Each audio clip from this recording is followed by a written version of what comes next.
Superior and Derek run a big export company, and business has been booming. The faster things seem to grow, the deeper the pockets of some directors seem to go. Several of the executive directors started becoming dishonest in their dealings with their investors and the public.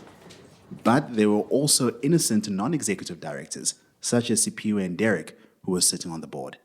They were accused by shareholders of not being sufficiently vigilant regarding what was going on in the company. What a conundrum. Welcome to episode 5 of Ensuring Trust with Leppard, a podcast where we unpack the stories behind the Leppard underwriting team who make it their mission to protect your reputation. In this episode, we're covering directors and officers, the insurance that protects directors and officers of privately owned businesses. In conversation with us this time is Milesha Chetty, Executive Head of Marketing, Ryan Naven, Directors and Officers Underwriter, and Steve von Roretz, Chair of Leppard. Welcome, everyone. Thank Hello. you. Thank you. Steve, Directors and Officers is a fairly recent addition to the Leppard stable, instituted in 2017. Tell us about this product and why you felt this was a logical next offering in the liability journey. Yeah, that's correct. We did start in 2017. We have, as Leppard Underwriting, a strategic ambition. And that ambition is about being a leading specialist insurance product supplier in the liability space. We started with PI many years ago and slowly broadened our offering to include our broad form liability coverages. But to fulfill our ambition, we need to add to our suite of products, and D&O is a natural fit. I should add, though, that as a business, we don't do things lightly, as our approach is to develop our products very deliberately and in detail after a lot of research, so our commitment has a long-term, sustainable position. I see.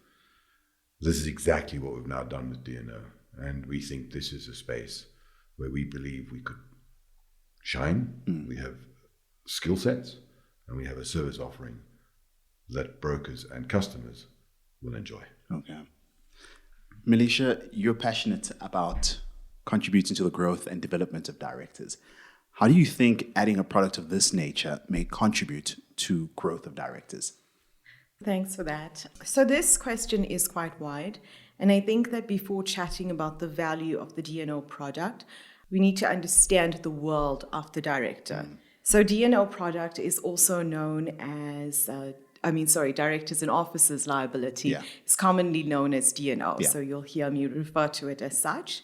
So let's start. So it's no secret that many companies have fallen due to fraud, corruption, and willful misconduct. And due to this, measures needed to be put in place, and that created the Companies Act, and it addresses the legal framework that a director must function within. And the King Report, this addresses corporate governance. So the reason there's two frameworks is that while something can be legally correct, we're not saying that it is ethical. Such a fine line. It is a very fine line, and ethics is highly important. So these frameworks hold directors legally liable and accountable for their decisions in their personal capacity. And I want to emphasize here, though, that D&O does not provide cover for willful misconduct, fraud and corruption, because this is what these frameworks are trying to eradicate. And it does, however, cover for negligence. And negligence is considered errors and omissions. And this is something, in truth, that we can all fall prey to in the business world. Directors are there to steer a company. They are the critical decision makers and strategists of the organization. And part of it involves taking risks. And the truth be told, that even the most well thought out decisions and planning could fall short, and that could lead to backlash against a director. And that is where the D&O is designed to come to the aid of the directors. So with that in mind, and drawing from the example of Superior and Derek referenced earlier, how would you advise directors in a similar situation and how would this product be of particular relevance to them? Okay. So I want to begin this question by highlighting again that the policy does not protect you from a criminal point of view. That's good to know. It will, however, cover negligence and wrongful acts as long as they were not intentional. So in the case of Sipiwe and Derek, they were not involved in any criminal activity, but they could be held responsible for lack of due diligence on their part. And this would then trigger the D&O policy, as it is triggered as soon as there's an allegation against a director. Okay. And whilst not D&O claims don't always lead to damages settlement, it does immediately respond to legal costs. And we all know that those can rise very quickly. And those legal costs stand even when proving one is innocent. And in addition to the defense costs, the cover goes on to provide various extensions. So some of these look at protection of the director's spouses or their estates, protection of personal reputation in the sense of public relations expenses. So what I'm trying to highlight is that it is a holistic cover, which aims to provide a solution to the various areas of a director's life that will be affected in a lawsuit. Okay. So have your Leppard broker on speed dial then, hey? Definitely. Ryan, you entered the insurance industry in 2013, more specifically motor claims and motor underwriting, and are now an underwriter for directors and officers. Over the past few years, there's been an upward trend in claims against directors and officers relating to errors and omissions on their part. Could you share some of the types of errors and omissions you've encountered? Wow, what a question. More recently, I think of a more recent macroeconomic factor. So I'm going to draw your attention to COVID quickly, and claims. It was initially anticipated that claims relating to COVID, especially the health and safety protocols and the provision of personal protective equipment, would be seen against directors for non-compliance of, regulatory or legislative requirements. And they could be held liable for not complying with those. There was a big one is mergers and acquisitions, in terms of misrepresentation, whereby directors have provided misleading financial statements or company evaluations to the prospective buyer of the company, and alternative claims from shareholders for those undervaluation of the company and or their shares, because at the end of the day, it's their loss, it's the shareholders' loss. Defamation claims, it's a tough one, but for example, a marketing executive making inappropriate comments on a national platform, radio, newspaper, social media about a social competitor, causing the competitor reputational damage, ultimately financial loss. And in turn, a defamation suit being filed against the insured, and the insured suffering reputational damages. The D&O responds in terms of those legal costs, in terms of defending the defamation suit and or any settlements, together with the public relations expenses, which Milesha mentioned earlier, is an additional extension to a D&O product to mitigate the reputational damage of the insured. The economy, is continuously forcing directors to make difficult decisions. Whilst this could seem to be within the best interests of the company, at the time, it could subsequently be deemed wrongful and negligent. Sure. And again, a suit filed against the directors, for the financial losses incurred for the decisions they've undertaken. That's just, it's very basic. Yeah. These can go on. Yeah. We can be here for a couple of days. Even as you've got the time. Even as you talk, you make me think of a certain billionaire who was trying to buy a social media company in this year. And I'm just thinking about, oh my goodness. Yeah. So without spilling the beans on anyone, are there any stories or case studies that particularly stand out for you? Yeah, look, I mean, let's think of a import and export distribution company that decides to take on a new product line, away from their current market. And having done all the relevant market research and all the necessary due diligence, to get this product to market. It's a great opportunity. The product, has to be imported from another continent by sea. Okay, and the directors haven't taken into account, the vessel's trade routes, how many ports between the two places the vessel will be stopping, port congestion or delays at any of the, shipment ports. And so once the product had been received, let's say the expiration date was exceeded. Oh, wow. And as a result, exorbitant costs incurred Sure. in getting that product to South Africa. And ultimately, you're going to have disgruntled shareholders that, it's just what a waste of money. Yeah. And so claims, again, against the directors, just for, the directors are you want them to, be risk averse, but you also want them to take risks, especially with the economy constantly changing. So it is a damned if you do, damned if you don't situation. Yeah. But at least you'll know, look, I'll have some cover, right?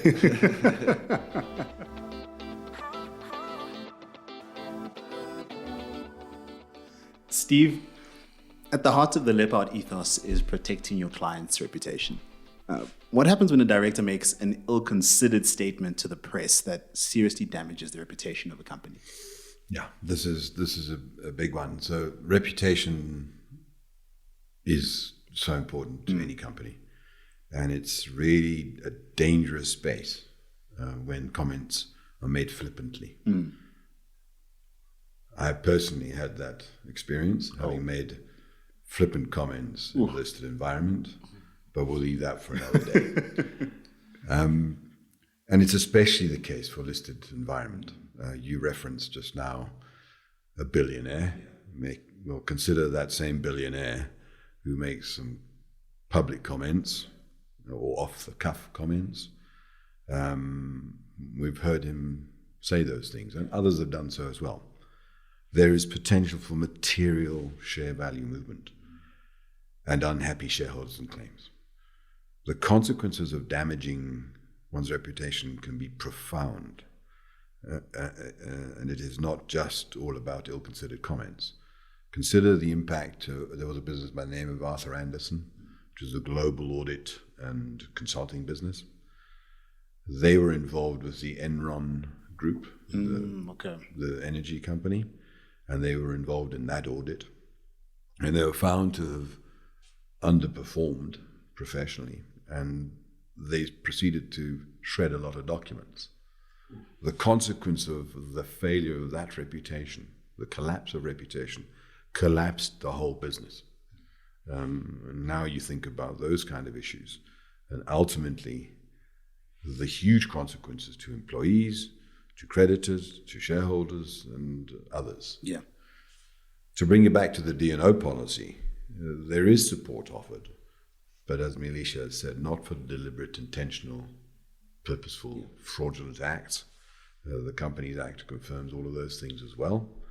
However, the consequence of a shredded reputation could far outstrip any D&O insurance policy. What's that fine line in wanting to take care of your shareholders, but also wanting to exploit opportunities as a director, and then having all of this in the back of your mind? There's a significant amount of exposure. What does a competent director do?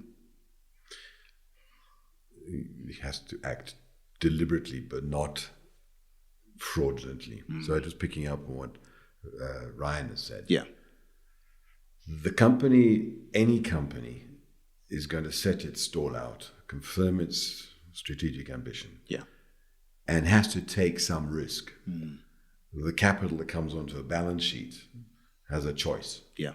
Does it go and put it into a bank and have a little bit of interest?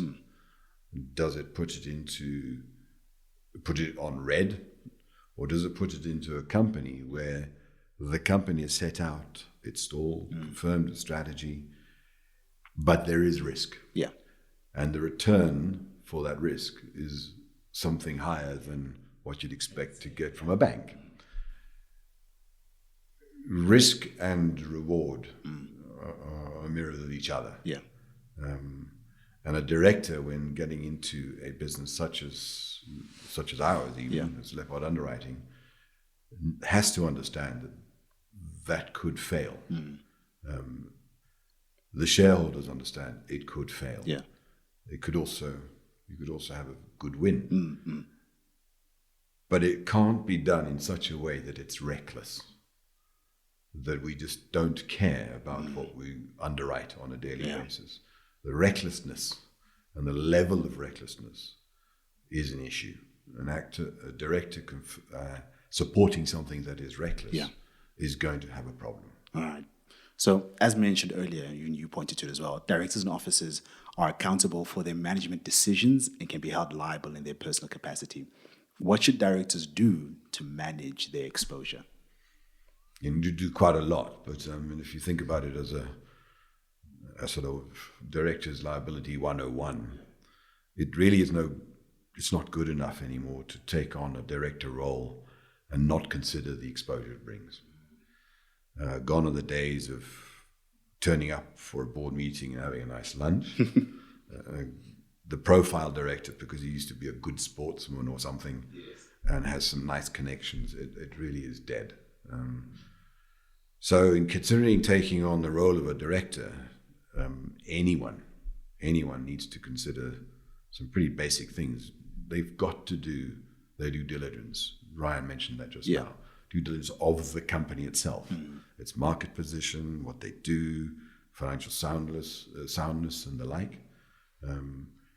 If they don't do that, it's a problem. They're not understood. They need to read and understand the Companies Act, understand their duties and responsibilities. That's in Section 77 of the Act.